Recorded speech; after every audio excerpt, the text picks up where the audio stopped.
1955 జనవరి 9న కృష్ణస్వామి సుబ్రహ్మణ్యం, సులోచన సుబ్రహ్మణ్యం దంపతులకు జయశంకర్ గారు ఢిల్లీలో జన్మించారు. ఎందుకంటే కృష్ణస్వామి సుబ్రహ్మణ్యం గారు సివిల్ సర్వెంట్ అవ్వడం వల్ల, ఆయన ఢిల్లీలో పనిచేయడం వల్ల అక్కడే జన్మించారు మన జయశంకర్ సుబ్రహ్మణ్యం గారు. వీరిది తమిళనాడు. ఈయన తమిళ హిందూ కుటుంబంలోనే పెరిగారు. ఆయనకు ఒక సోదరి సుధా సుబ్రహ్మణ్యం గారు, అలాగే ఇద్దరు సోదరులు ఉన్నారు. ఒకరు చరిత్రకారుడు సంజయ్ సుబ్రహ్మణ్యం, మరొకరు ఐఏఎస్ అధికారి ఎస్ విజయ్ కుమార్ సుబ్రహ్మణ్యం. ఈ విజయ్ కుమార్ సుబ్రహ్మణ్యం గారు భారత గ్రామీణాభివృద్ధి కార్యదర్శిగా కూడా పనిచేశారు అంతకుముందు. జయశంకర్ గారిని నేటి స్వామి వివేకానందగా అని కూడా అంటారు. ఎందుకు అంటారనేది మీ అందరికీ తెలిసిన విషయమే. ఈ వీడియో పూర్తిగా చూస్తే ఆయన్ని ఎందుకు స్వామి వివేకానందగా ఈరోజు కొలుస్తున్నారో తెలుస్తోంది. వాళ్ళ నాన్నగారు సివిల్ సర్వెంట్ అవ్వడం వల్ల జయశంకర్ గారు ఢిల్లీలోని ది ఎయిర్ ఫోర్స్ స్కూల్ మరియు బెంగళూరులోని బెంగళూరు మిలిటరీ స్కూల్లో పాఠశాల విద్యను అభ్యసించారు. ఆ తర్వాత ఢిల్లీ విశ్వవిద్యాలయంలోని సెయింట్ స్టీఫెన్స్ కళాశాల నుండి కెమిస్ట్రీలో బ్యాచిలర్ డిగ్రీ పొందారు. ఆ తర్వాత జవహర్లాల్ నెహ్రూ విశ్వవిద్యాలయం నుండి రాజకీయ శాస్త్రంలో ఎంఏ మరియు అలాగే అంతర్జాతీయ సంబంధాలలో ఎంఫిల్ మరియు పిహెచ్డి పట్టా కూడా పొందారు. అక్కడే ఆయన అనుదౌత్యంలో ప్రత్యేకత కూడా పొందారు. 1977లో ఆయన ఐఏఎఫ్లో చేరారు. ఆ విధంగా భారత విదేశాంగ సేవలో చేరిన జయశంకర్ గారు 1979 నుండి 81 వరకు మాస్కోలోని సోవియట్ యూనియన్కు భారత్ మిషన్లో 3వ కార్యదర్శిగా పనిచేశారు. అక్కడ ఆయన రష్యన్ భాషను కూడా అభ్యసించారు. ఆ తర్వాత న్యూఢిల్లీకి తిరిగి వచ్చారు.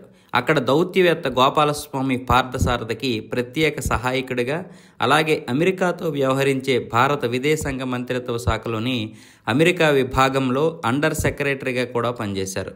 భారతదేశంలో తారాపూర్ విద్యుత్ కేంద్రాలకు అమెరికా అణు ఇంధన సరఫరాపై వివాదాన్ని పరిష్కరించిన బృందంలో ఆయన కూడా ఒకరు.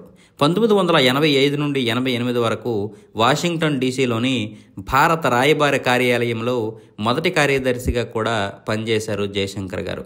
1988 నుండి 90 వరకు శ్రీలంకలోని భారత శాంతి పరిరక్షక దళం IPKFకు మొదటి కార్యదర్శిగా, అలాగే రాజకీయ సలహాదారుగా కూడా పనిచేశారు. 1990 నుండి 93 వరకు ఆయన బుడాపెస్ట్లోని భారత్ మిషన్లో కౌన్సిలర్గా పనిచేశారు.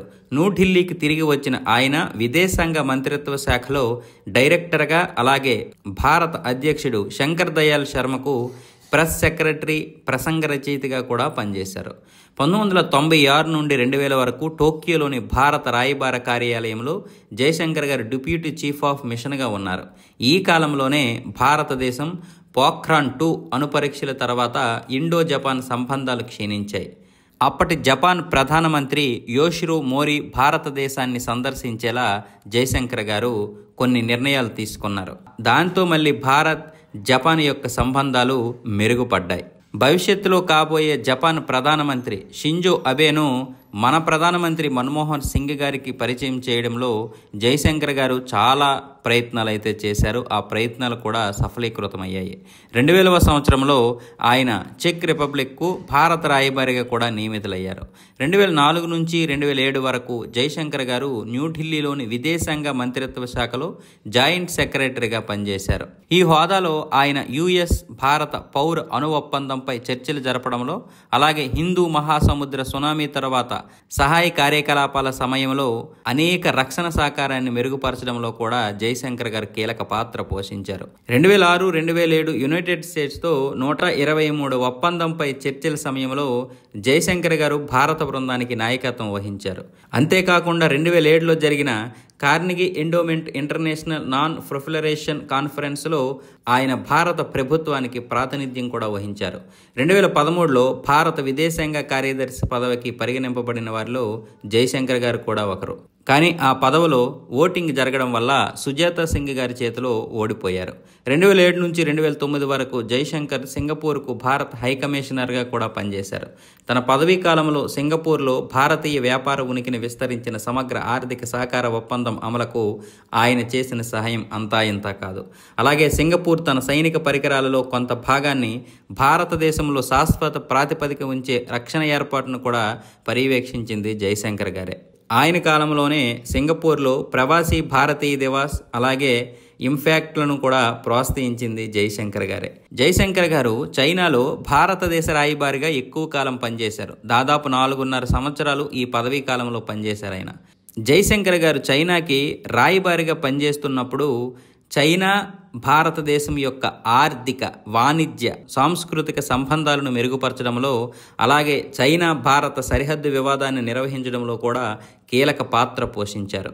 ఆ సమయంలో భారత సైన్యం యొక్క నార్థర్న్ కమాండ్ అధిపతికి చైనా వీసా జారీ చేయడానికి నిరాకరించడం గురించి ఆయన 2010లో భద్రతా వ్యవహారాల భారత కేబినెట్ కమిటీకి ఇచ్చిన వివరణ 2011 ఏప్రిల్లో పరిస్థితి పరిష్కారం కాకముందే చైనాతో భారత రక్షణ సహకారాన్ని నిలిపివేసింది. అలాగే 2010లో జమ్మూ కాశ్మీర్ నుండి వచ్చిన భారతీయులకు స్టేఫుల్డ్ వీసాలు జారీ చేసే చైనా విధానాన్ని కూడా ఆయన గట్టిగా సమాధానం చెప్పారు. ఏ విధంగా సమాధానం చెప్పారంటే 2012లో అరుణాచల్ ప్రదేశ్ మరియు అక్సై చైన్లను చైనాలో భాగంగా చూపించిన చైనా పాస్పోర్ట్లకు ఆయన గట్టి సమాధానాలు చెప్పారు. ఆ భూభాగాలను భారతదేశంలోని భాగాలుగా చూపించే చైనా జాతీయులకు మాత్రమే వీసాలు జారీ చేయాలని ఆదేశించారు. అంత కఠినమైనటువంటి, అలాగే అంత నిక్కచ్చిమైనటువంటి నిర్ణయాలు తీసుకుంటారు కాబట్టే జయశంకర్ గారు దౌత్యపరంగా చాలా గొప్పవారయ్యారు. అలాగే 2013లో లడఖ్లోని డెస్పాంగ్ మైదానంలో చైనా పీపుల్స్ లిబరేషన్ ఆర్మీ శిబిరం వేయడం వల్ల ఏర్పడిన ప్రతిష్టంభనను ముగించడానికి ఆయన తీవ్రమైనటువంటి చర్చలు జరిపారు. చైనా దళాలు ఉపసంహరించుకోకపోతే ప్రీమియర్ లీగ్ కెకాయింగ్ భారతదేశానికి షెడ్యూల్ చేసిన పర్యటనను రద్దు చేస్తామని బెదిరించారు. ప్రీమియర్ లీగ్ కెకియాంగ్ అంటే అప్పట్లో చైనాకు చేసినటువంటి ప్రధానమంత్రి కెకియాంగ్. బీజేపీ ప్రభుత్వం 2014లో ఏర్పడిన తర్వాత ప్రధానమంత్రి నరేంద్ర మోదీ గారు అయితే ఆయనకి మరిన్ని పదవులు ఇవ్వాలని నిర్ణయించుకున్నారు. ఆయన డెడికేషన్ చూసినటువంటి ప్రధానమంత్రి నరేంద్ర మోదీ అధ్యక్షతన జరిగిన కేబినెట్ నియామకాల కమిటీ జనవరి 28, 2015 సమావేశం తర్వాత ఆయన్ని భారత విదేశాంగ కార్యదర్శిగా నియమించడం జరిగింది. మోడీ గారి ప్రభుత్వం యొక్క దూకుడు విదేశాంగ విధానాన్ని నిర్మించడంలో జయశంకర్ గారు ఘనత పొందారు. ఆయన పదవీ కాలాన్ని 1 సంవత్సరం పొడిగించడం వల్ల విదేశాంగ మంత్రిత్వ శాఖ పనితీరులో మార్పు వచ్చింది. ఆ తర్వాత విదేశాంగ కార్యదర్శిగా కాకుండా ఇక ఈయన ఖచ్చితంగా రాజకీయాల్లోకి రావాలని మోదీ ప్రభుత్వం నిర్ణయించుకుంది. 2019 మే 31న జయశంకర్ గారు 2వ మోడీ మంత్రివర్గంలో విదేశాంగ మంత్రి పదవికి నియమితులయ్యారు. 2019 మే 30న కేబినెట్ మంత్రిగా ప్రమాణ స్వీకారం చేశారు. 2019 జూలై 5న ఆయన భారతీయ జనతా పార్టీ నుండి పార్లమెంటు సభ్యుడిగా గెలిచిన తర్వాత రాజ్యసభకు కూడా ఎన్నికయ్యారు. నరేంద్ర మోదీ గారి మొదటి ప్రభుత్వంలో విదేశాంగ మంత్రిగా ఉన్న సుష్మా స్వరాజ్ స్థానంలో జయశంకర్ గారిని నియమించడం జరిగింది. జయశంకర్ గారు గత 6 సంవత్సరాలుగా విదేశాంగ మంత్రిగా చేసినటువంటి విజయాలు అన్నీ ఇన్ని కాదు. ఈరోజు నరేంద్ర మోదీ గారు విదేశాంగ పర్యటనలు చేసి అక్కడ దౌత్య సంబంధాలు నెరవేరుస్తూ సక్సెస్ అయ్యారంటే దాని వెనక కేవలం విదేశాంగ మంత్రిగా ఉన్నటువంటి జయశంకర్ గారే కీలక సూత్రధారిగా పనిచేశారు. ఇప్పటికే ఆయన అనేక అంతర్జాతీయ సమాజంలో భారతదేశం యొక్క గౌరవాన్ని ఇమిడింపజేస్తున్నారు. ముఖ్యంగా రష్యా ఉక్రెయిన్ యుద్ధ సమయంలో చాలామంది అంటే అంతర్జాతీయ మీడియా ఆయన్ని ఒక ప్రశ్న వేసింది. మీరు ఉక్రెయిన్, రష్యా లాంటి దేశాలు దెబ్బలాడుకుంటుంటే రష్యా దగ్గర మీరు చమురుకుంటూ రష్యాని సపోర్ట్ చేస్తున్నట్లే కదా అని అంతర్జాతీయ మీడియా ఆయన్ని ఒక ప్రశ్న వేసినప్పుడు ఎటువంటి డిప్లొమాటిక్ అంటే ఒక లౌక్యంగా సమాధానం చెప్పకుండా డైరెక్ట్గా ఫేస్ టు ఫేస్ సమాధానం చెప్పినటువంటి జయశంకర్ గారు నిజంగా ఆ రోజు ఆ జర్నలిస్ట్కి అయితే దిమ్మ తిరిగి ఉంటుంది. ఎందుకంటే ఏమన్నారంటే ఆయన భారతదేశం రష్యా దగ్గర కేవలం 3% చమురు మాత్రమే కొంటుంది, కానీ యూరప్ దేశాలు చైనా దగ్గర 50% వరకు చమురు కొంటున్నాయి. అంటే ఇప్పుడు ఎవరిని ప్రోత్సహిస్తున్నట్లు అంటూ ఆయన అదే జర్నలిస్ట్ని అయితే ప్రశ్నించారు. దాంతో అక్కడ ఉన్నటువంటి మీడియా కూడా ఆశ్చర్యపోయింది. ఇలా దౌత్య సంబంధాల విషయంలో ఇంటర్నేషనల్ మీడియాని చాలాసార్లు ఆయన ఎదురొడ్డారు. అలాగే ఎక్కడ కూడా లౌక్యంగా సమాధానం చెప్పకుండా భారతదేశం తరపున చాలా గట్టిగా తన నాడినైతే వినిపించారు.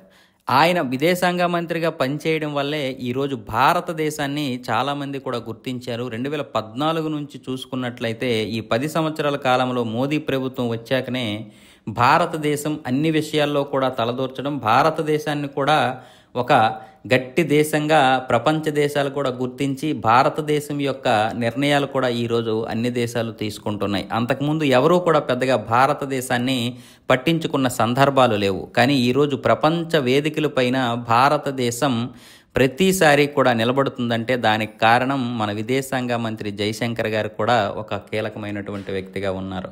ముఖ్యంగా మన జీడిపి పెరగడంలోనూ అలాగే విదేశాల్లో మన వాణిజ్య వ్యాపారాలు పెరగడంలోనూ ఈయన కీలక పాత్ర అయితే పోషించారు. ఇలా బీజేపీ ప్రభుత్వంలో ఒక్కొక్కరు ఒక్కొక్క విధానంలో ఒక్కొక్క శాఖలో నిష్ఠానుతులై ఈరోజు దేశాన్ని ముందుకు నడిపిస్తున్నారు. అలాంటి వారిలో మన అజిత్ దోవల్ గారు ఒకరు, అలాగే మన రాజ్నాథ్ సింగ్ గారు, అమిత్ షా గారు, ఇలా ఒక్కొక్కరు ఒక్కొక్క విధానంలో ఒక్కొక్క శాఖలో నిష్ఠానుతులుగా ఉంటూ ముందుకు నడిపిస్తున్నారు. వీరే కాకుండా కనిపించకుండా బీజేపీ పార్టీకి సేవ చేస్తున్నటువంటి వారు, భారతదేశ ఔన్నత్యాన్ని పెంచుతున్నటువంటి వారు కూడా మన దేశంలో ఇప్పుడున్నటువంటి ప్రభుత్వ పనితీరు నచ్చి చాలామంది పనిచేస్తున్నారు. వాళ్ళందరికీ కూడా మనం సెల్యూట్ చేయాలి.